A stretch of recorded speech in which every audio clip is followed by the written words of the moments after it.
Civil सेवा 2021। सवाल क्या पूछा गया है? दिनकर एक युग चेता कवि।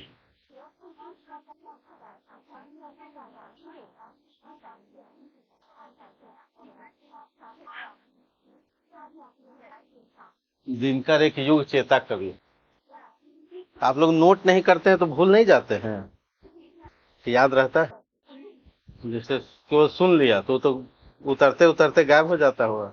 कुरुक्षेत्र से उदाहरण देते हुए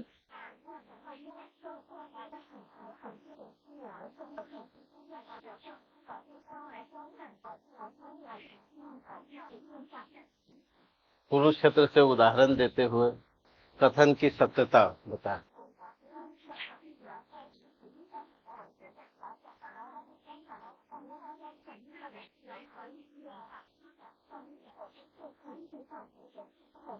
ये सवाल था सिविल सेवा 2021। अब ये समझ लीजिए क्या पूछ रहा है और क्या लिखना है। इसमें सबसे पहले लिखना है दिनकर एक युग चेता कवि और कुरुक्षेत्र से उदाहरण दीजिए।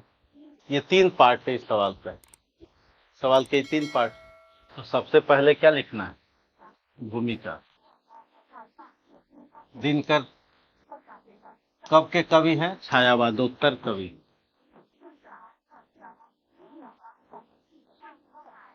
छायावादोत्तर कवि हैं, छायावाद के बाद। और राष्ट्रीय सांस्कृतिक चेतना के कवि, राष्ट्रीय सांस्कृतिक चेतना के कवि। और इनका समय क्या है? 1908 से 74।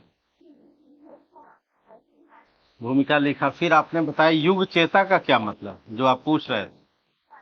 यही पूछ रहे थे ना, युग चेता। युग चेता, युग का मतलब होता है समय।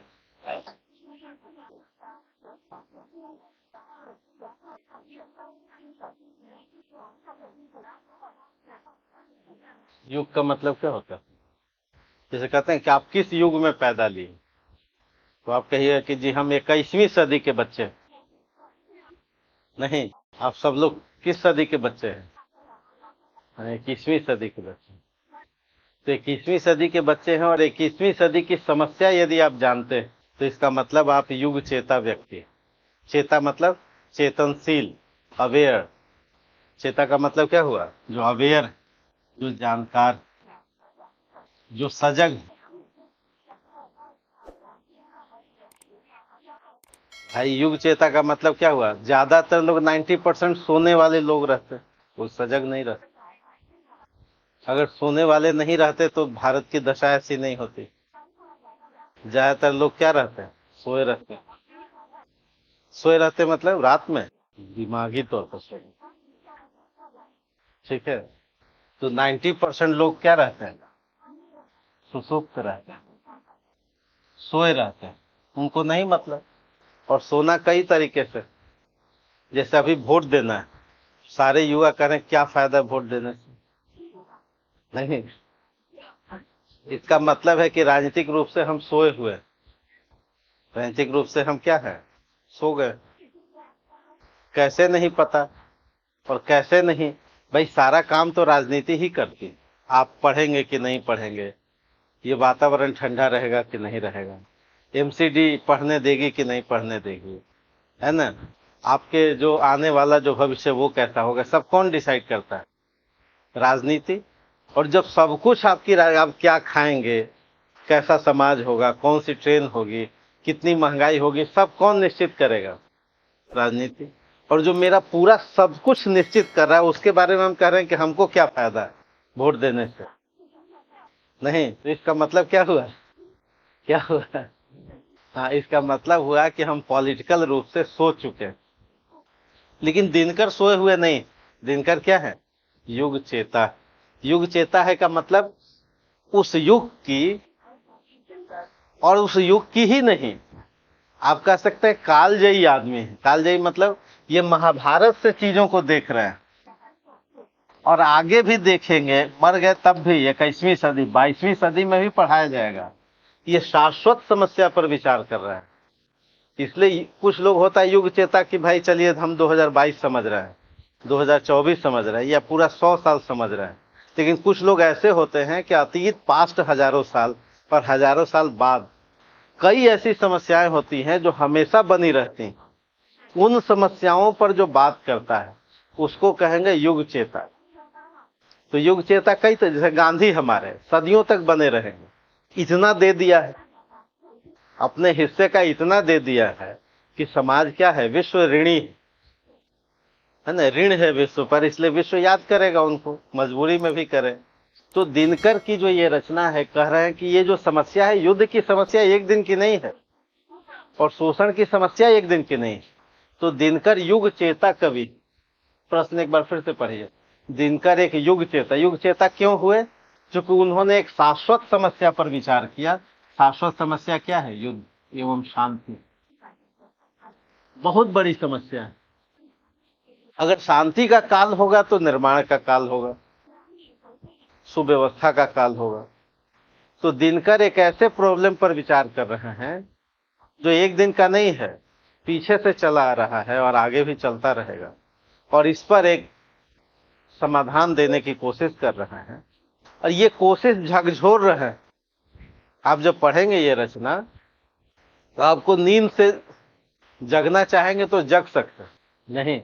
जैसे ये कहेंगे कि भाग्य क्यों लोग सोचता है, धर्म क्या करता है, जन्म जन्मांतर से क्या फायदा घाटा है, बहुत सारे प्रॉब्लम पर विचार करेंगे, ठीक है।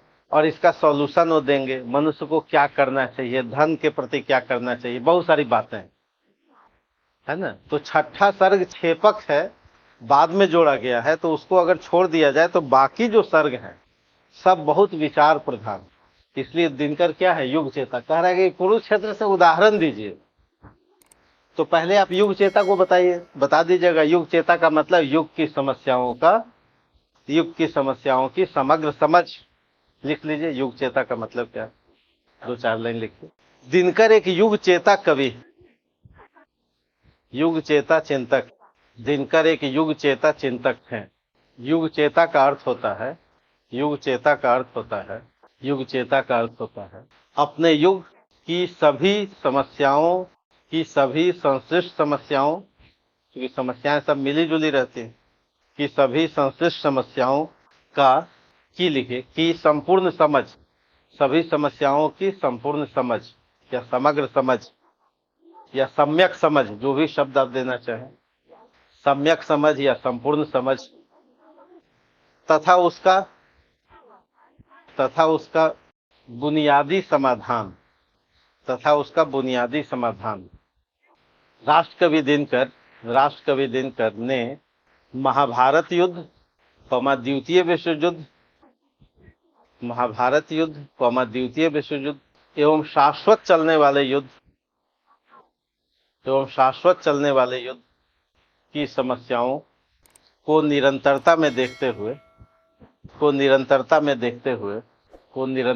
देखते हुए उनका सांस्कृतिक साहित्यिक समाधान खोजा। पूर्ण विराम। वे मानते हैं कि खोजा। पूर्ण विराम। वे मानते हैं कि युद्ध की समस्या मनुष्य की सारी समस्याओं का केंद्र है, पूर्ण विराम। युधिष्ठिर और भीष्म प्रत्येक मन की ही दो अवस्थाएं, युधिष्ठिर एवं भीष्म प्रत्येक मन की ही दो अवस्थाएं, युधिष्ठिर और भीष्म प्रत्येक मन की ही दो अवस्थाएं हैं,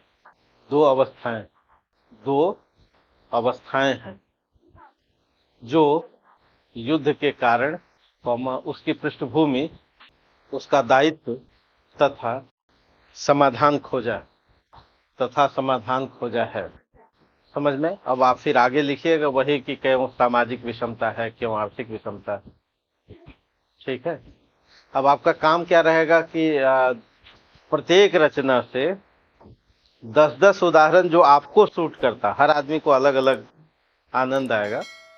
जैसे किसी को किसी उदाहरण में लगता है, किसी को किसी उदाहरण में लगता है, तो आप एक कॉपी बना लीजिए, कबीर पर 10 उदाहरण लिखिए जो आपको अच्छा लगता है, सूरदास पर 10 उदाहरण, एक कॉपी बना के, उदाहरण की कॉपी पतली सी, समझ में आया?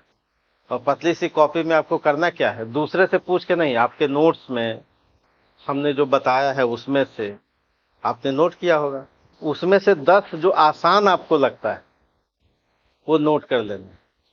कुरुक्षेत्र से भी 10 नोट कर लेना। उससे क्या होगा, उससे ये होगा कि उदाहरण वाली चुनौती समाप्त हो जाएगी।